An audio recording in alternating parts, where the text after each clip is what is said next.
जय हिंद मेरे प्यारे साथियों। आज हम क्लास 10th की जो टर्म 1 के एग्ज़ाम दिसंबर में होने वाले हैं उनके लिए कुछ ऑब्जेक्टिव क्वेश्चन की प्रैक्टिस करेंगे।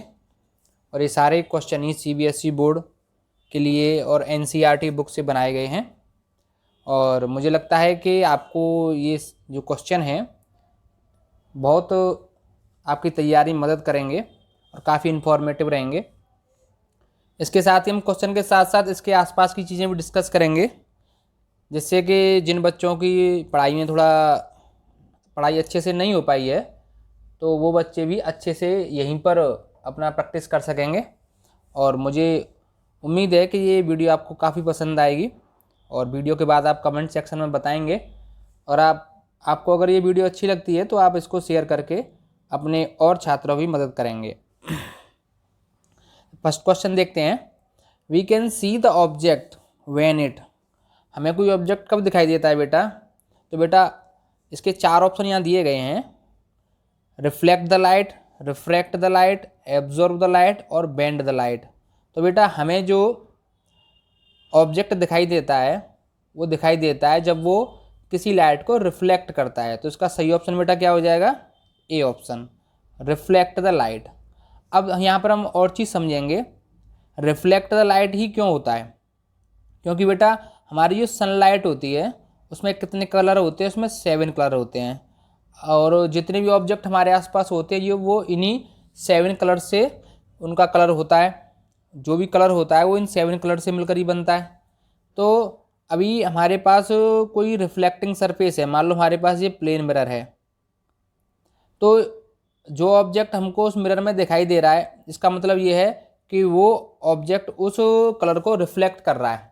और रिफ्लेक्शन के बाद वो कलर हमारी आइज़ तक पहुंचता है, हमारी आंखों तक पहुंचता है और तब हमें वो कलर दिखाई देता है। हमारी आंखों की जो सेल्स होती हैं, सेंसिस सेल होती हैं और अपनी आँख की रेटिना पर होती हैं, उनकी हेल्प से हमको कलर दिखाई देते हैं। और वो कलर हमें तब दिखाई देगा जिस कलर का ऑब्जेक्ट हो उसको रिफ्लेक्शन देगा। इसका फर्स्ट आंसर ए हो जाएगा। Second question, diffraction is. Diffraction क्या होता है?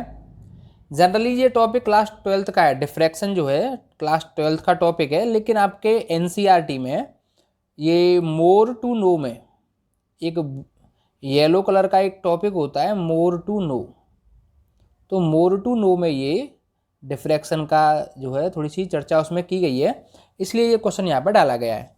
हो सकता है एग्जाम के पॉइंट ऑफ व्यू से आपसे जरा सी जानकारी पूछ ले डिफ्रैक्शन क्या होता है। तो डिफ्रैक्शन होता है इसका B option, bending the light around the object. Generally हमने सुना होगा, हमने देखा भी होगा कि लाइट जो है स्ट्रेट लाइन में ट्रेवल करती है। Light always travels in straight line, but कुछ कंडीशंस ऐसी भी होती हैं जब लाइट स्ट्रेट लाइन में ट्रेवल नहीं करती है, और वो कंडीशन कहलाती है डिफ्रैक्शन। जब लाइट के रास्ते में या लाइट के वे में कोई ऐसा ऑब्जेक्ट आ जाता है जो बहुत ही मतलब छोटा होता है, मिनी पार्टिकल होता है, मान लो ये पॉइंट साइज पार्टिकल होता है और लाइट हमारी थोड़ी सी बड़ी है, तो क्या होता है इस मिनी पार्टिकल के अराउंड जो लाइट जो है राउंड राउंड ऐसे घूम जाती है, तो उसी को बोलते हैं डिफ्रैक्शन। वही फिनोमेना क्या कहलाता है? डिफ्रैक्शन कहलाता है। इसको डिटेल्ड हम क्लास 12th में पढ़ते हैं, लेकिन इसकी शुरुआत जो है 10th में आपके में कर दी गई है। थोड़ा सा मामूली सा इंट्रोडक्शन आपकी क्लास 10th में दिया गया है। Speed of light will greatest.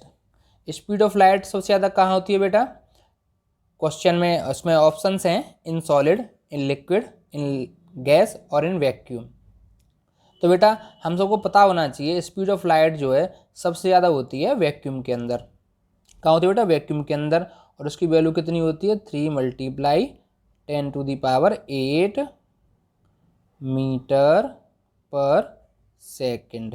इतनी स्पीड हमारी लाइट की कहाँ पर होती है? वैक्यूम में। जैसे जैसे मीडियम जो है डेंस होता जाता है, अब मीडियम क्या होता है और डेंस क्या होता है ये बात हम इसी चैप्टर में आगे जानेंगे, अभी उसकी ज़रूरत नहीं है हमको। अभी हम बहुत ही इनिशियल और बहुत ही बेसिक लेके चल रहे हैं। तो बेटा सॉलिड के अंदर क्या होती है? स्पीड सबसे कम होती है लाइट की, उससे थोड़ी सी ज़्यादा लिक्विड में होती है, उससे थोड़ी ज़्यादा गैस में और उससे सबसे ज़्यादा होती है वैक्यूम में। और अगर हम साउंड की बात करें, स्पीड ऑफ साउंड जो आपने क्लास 9th में पढ़ा होगा, जो बेटा साउंड है वो अपोजिट होता है। मतलब साउंड की स्पीड सबसे ज़्यादा कहाँ पर होगी? सबसे ज़्यादा होगी लिक्विड में। सॉरी सबसे ज़्यादा होगी सॉलिड में, उससे कम होगी लिक्विड में, उससे कम गैस में, और वैक्यूम में तो साउंड की स्पीड क्या होती है बेटा, जीरो होती है। वैक्यूम में साउंड ट्रेवल नहीं करती है, क्योंकि साउंड एक क्या है, मैकेनिकल वेव है, और उसको मोशन के लिए, मूवमेंट के लिए एक मीडियम की ज़रूरत रहती है।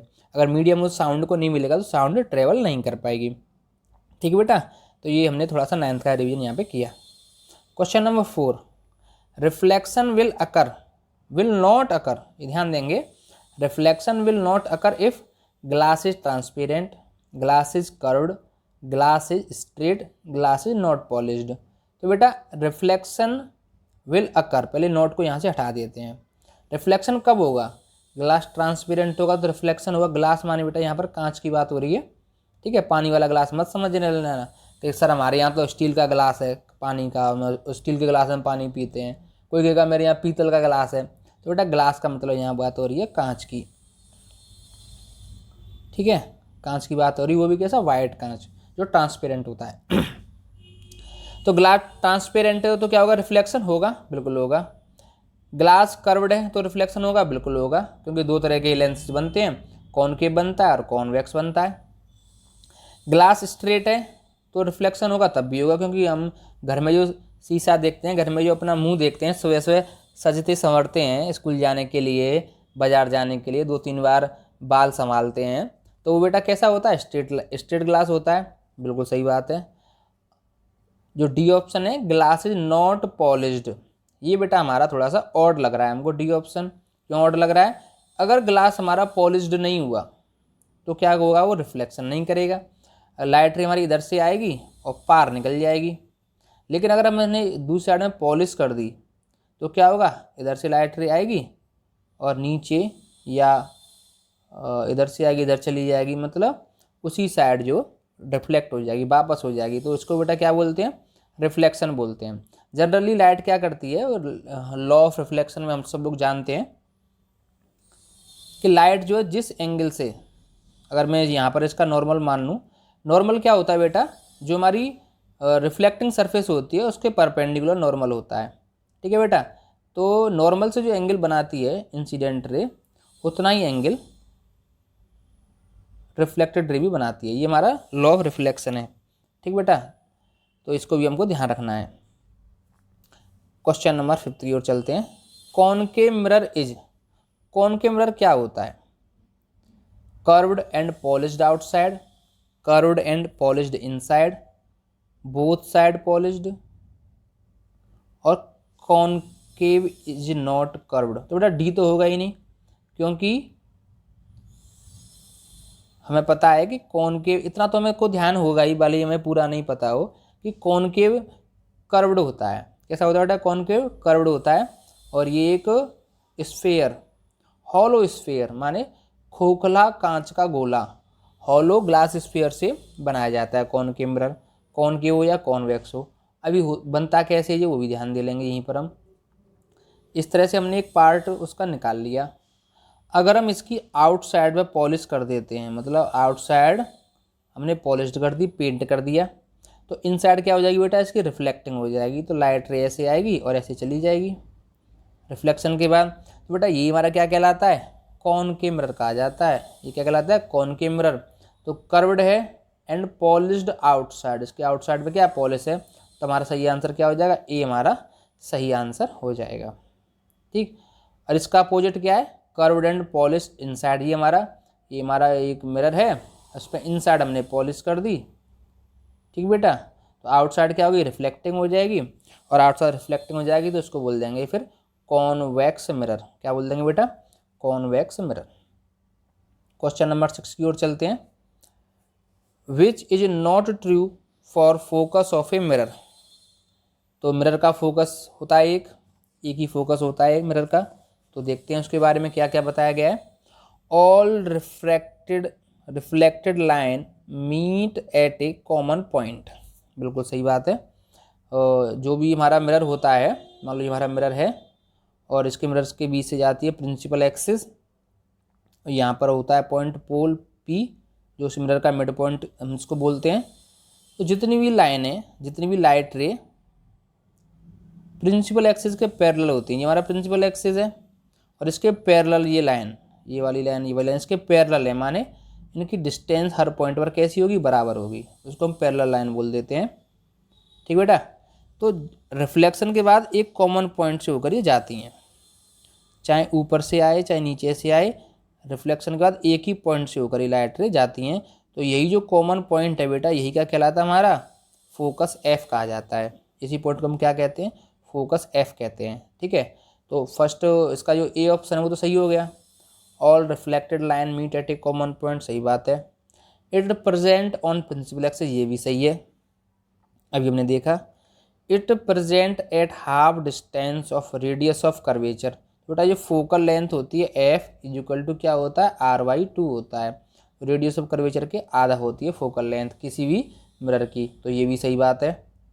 और इसका डी ऑप्शन क्या बोल रहा है बेटा, डी ऑप्शन बोल रहा है it has always positive value, तो बेटा ये हमारा सही नहीं है, क्योंकि क्या होता है, ये नेगेटिव भी हो सकता है और पॉजिटिव भी हो सकता है। और बेटा पॉजिटिव किसका होता है, नेगेटिव किसका होता है, अगर आपको पता है तो आप मुझे कमेंट सेक्शन में बताएंगे, और नहीं पता है तो आप मुझसे कमेंट में पूछेंगे तो मैं आपको वहाँ पर इसका रिप्लाई दूंगा। अभी क्वेश्चन नंबर 8 देखते हैं। All incident ray parallel to principal axis, सही बात है, ये प्रिंसिपल एक्सिस है किसी मिरर का, इसमें मान लो आउटसाइड पॉलिश हो रही है, तो बेटा ये कौन सा मिरर बन गया, ये बन गया कॉनकेव मिरर। तो जितनी भी इंसिडेंट रे हैं, जितनी इंसिडेंट रे हमने इसमें बना दी हैं, ये किसी एक पॉइंट पे मिलती हैं, सॉरी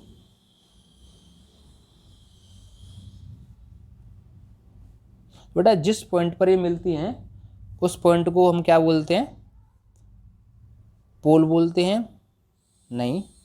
इनफाइनाइट पे मिलती हैं, बिल्कुल नहीं। फोकस पे मिलती हैं, हाँ बेटा इसको हम क्या बोलते हैं, फोकस बोलते हैं, इसी को हम क्या बोलते हैं बेटा, फोकस बोलते हैं। तो बेटा इस सातवें का आंसर हमारा क्या हो जाएगा, सी हो जाएगा। तो बेटा पोल क्या होता है, सबसे पहले इसको डिस्कस करेंगे। कोई मिरर होता है हमारा, ठीक है, ये मिरर माने हमने एम और एन मिरर ले लिया, तो बेटा इसका जो मिड पॉइंट होगा, इसके मिड पॉइंट को क्या बोलते हैं, पोल ऑफ द मिरर बोलते हैं, इसको पी से डिनोट करते हैं। और जो प्रिंसिपल एक्सिस होती है बेटा, इस पोल पी से होकर ही जाती है। दूसरा इनफाइनाइट तो हम सभी जानते हैं, बहुत ज़्यादा दूरी पर हो गया, जिस दूरी को मेजर नहीं कर सकते, इस डिस्टेंस को मेजर नहीं कर सकते, उसको हम इनफाइनाइट बोल देते हैं। एट फोकस, फोकस हम सभी जानते हैं कि जितनी भी पैरेलल लाइंस इस प्रिंसिपल एक्सिस के आती हैं वो आफ्टर रिफ्लेक्शन फोकस से होकर जाती हैं, वो हमारा फोकस कहलाता है। ठीक बेटा, वो फोकस हो जाएगा। और सेंटर ऑफ कर्वेचर क्या होता है बेटा, हमारा मिरर किसी स्फीयर से बनाया जाता है। जो ये हमारा स्फीयर है, ये हॉलो स्फीयर ऑफ ग्लास है, कांच का खोखला गोला है, तो इसका कुछ ना कुछ सेंटर रहा होगा, उसी को हम बोलते हैं सेंटर सी। और यही सेंटर सी हमारा क्या कहलाता है, सेंटर ऑफ कर्वेचर। और इसकी जो रेडियस होती है, ये रेडियस, इसी को बोलते हैं रेडियस ऑफ कर्वेचर, आर। ठीक बेटा, और इसी का रेडियस ऑफ कर्वेचर का अगर हाफ कर देंगे तो ये हमारा हो जाता है फोकस एफ या फोकल लेंथ एफ। इतनी सारी बातें आपको समझ में आ गई होंगी। और क्वेश्चन नंबर 8 की ओर हम चलते हैं। Radius of curvature of plane mirror, सबसे पहले हमें पता होना चाहिए प्लेन मिरर होता क्या है। बेटा प्लेन मिरर एक ऐसा मिरर होता है जो स्ट्रेट लाइन होता है और इसके एक साइड में पॉलिश होती है। ठीक बेटा, तो अब इसमें पूछ रहा है रेडियस ऑफ कर्वेचर, तो क्योंकि ये स्ट्रेट लाइन में है तो उसकी रेडियस ऑफ कर्वेचर क्या होगी, 0 देखते हैं, इनफाइनाइट देखते हैं, 100, 0.5। तो बेटा इसकी रेडियस ऑफ कर्वेचर क्या होगी, इनफाइनाइट होगी। क्यों होगी इनफाइनाइट, क्योंकि जनरली हम मान के चलते हैं कोई हमारे पास एक बहुत बड़ा स्फीयर है, मान लो कितना बड़ा स्फीयर है, बहुत बड़ा स्फीयर है, इसका हमने स्मॉल पार्ट ले लिया और बाकी के पार्ट हमने क्या कर दिए, इरेज कर दिए। इधर से ये पार्ट,